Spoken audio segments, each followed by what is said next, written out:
Hello and welcome.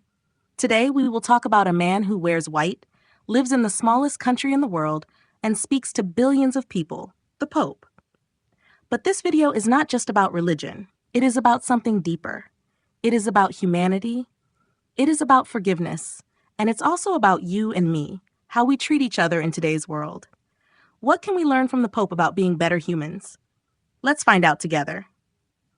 The Pope is the leader of the Catholic Church. Today, Pope Francis is that leader. He lives in Vatican City, a tiny country inside the city of Rome in Italy.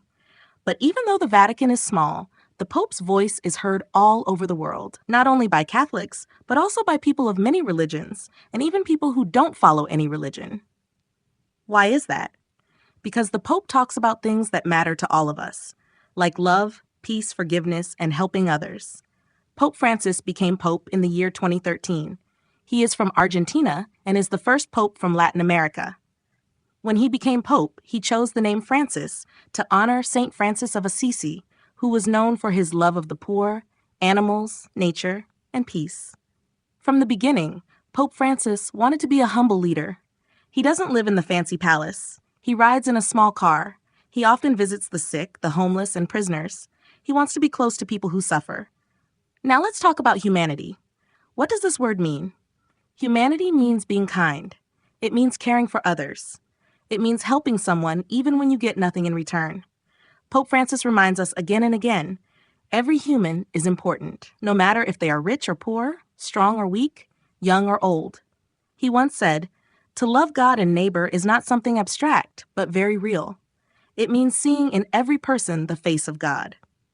That means we must look at each person with love and respect, even those who are different from us. In today's world, people often fight over religion, politics, and nationality. But the Pope teaches something simple and powerful. Before we are anything else, we are human, and that must come first. He believes that love and peace are more powerful than hate and violence. Now let's talk about forgiveness. Forgiveness is not easy. When someone hurts us, we feel pain and anger. It is natural, but Pope Francis says that forgiveness is not a sign of weakness. It is a sign of courage. He says, forgiveness is the oxygen of the soul. That means forgiveness helps us breathe. It helps us feel light. It sets us free. When we forgive, we are not only helping the other person, we are healing ourselves. Forgiveness is not just personal. The Pope says that whole communities and even countries must learn to forgive. Because when hate grows, peace dies. That's why he speaks so much about mercy. In fact, he even created a special time called the Year of Mercy to remind people across the world to forgive and heal.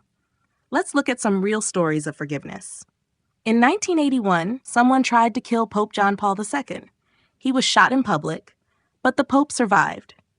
After some time, he went to visit the man who tried to kill him in prison, and he forgave him. This shocked the world, but it showed what true forgiveness looks like.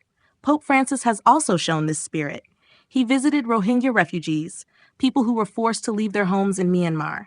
He listened to their stories. He cried with them. He told the world to open their hearts and help them.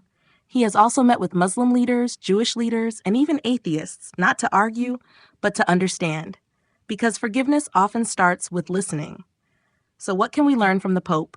First, every human matters, no matter their religion, race, or country. Second, forgiveness is freedom. It helps us move forward. Third, peace starts small, in our homes, in our friendships, in our hearts.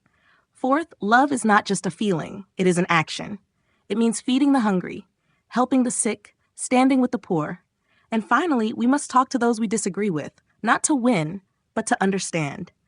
Just imagine if people in India and Pakistan, or in Israel and Palestine, or in Russia and Ukraine could start by forgiving each other. Imagine the peace that could grow. It's not easy, but it is possible. Forgiveness is not magic. It's a choice, one small step at a time. So my friends, you don't have to be Catholic to learn from the Pope. You just have to be human. In a world full of war, hate, and fear, we need more voices that speak of peace, forgiveness,